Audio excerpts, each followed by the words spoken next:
The fire actually got started way before our typical fire season. I mean, we're ready, we're getting ready, and we're thinking we have a month or two ahead of time before the lightning season starts. When a day very much like today, it was very cold, it was very dry, very high winds, and it caused some electrical lines just north and west of Waycross to spark. And that spark hit, and that fire started what's called the Sweat Farm Road fire. And there was somebody pretty much on the scene that saw it, got on the phone, was saying, hey, we've got a fire starting up. And I mean, the Georgia Forestry people and others were on this thing immediately, but nevertheless, it just absolutely exploded. Within a couple of days, it was 1,200 acres and growing. I mean, just by leaps and bounds, it was growing. Well, we were concerned probably the day after the fire started, because we have a lot of close contact with Georgia Forestry Commission personnel, and that's the state agency that handles all the wildfire suppression in the state of Georgia. And they were already obviously on the fire, but given projected forecasts and whatnot, it was going to be driven towards the refuge. So they immediately engaged us, to try to start thinking and planning ahead, for it coming onto the refuge. So. And there were fire lengths that were like 150 feet. I mean, it was beyond my imagination to see a fire that ferocious burning in the heart of the Okefenokee.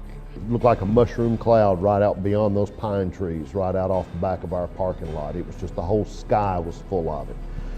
By the time it was over, we had seen flames over treetops all around us. I mean, it was immediately on top of us. Other part of this story is this wasn't the only fire. There had been a number of fires all around to the north of us that the Georgia Forestry Commission had been fighting. I mean, they had actually been working extremely hard, almost all hands out, on a number of other fires that were very hard to control when the Sweat Farm Road fire started. And that wind that broke that power line, it just kept on. It was pushing a system in, and as that system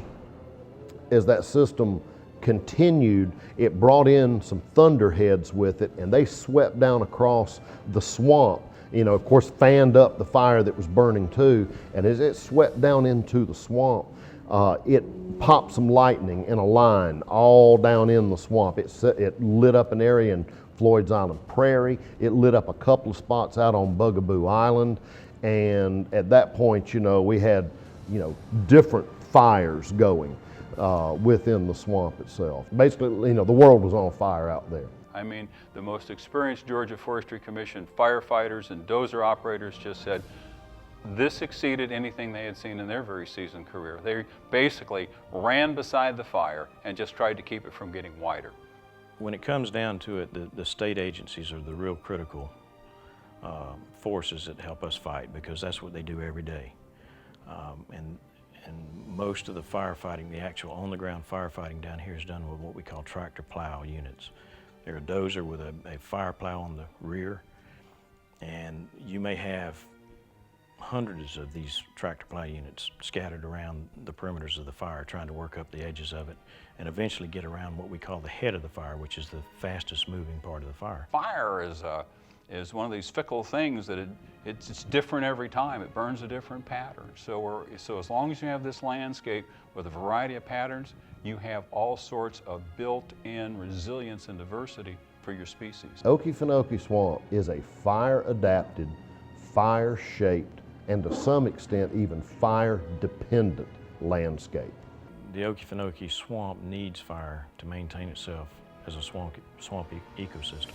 That fire goes through one of our native forests. It takes out a lot of fuels, it brings back a lot of grasses, it actually sets back invading species that are coming into the wetlands and opens them back up, and it's just kind of resets this cycle that the landscape's going to go through, because there are species that are really adapted to dense forest, and there are species that are really adapted to the open early stage forest, and the mix of it is what gives us our vitality to the environment. If we try to just get one kind all the way, you lose species, you lose diversity, you lose beauty, really.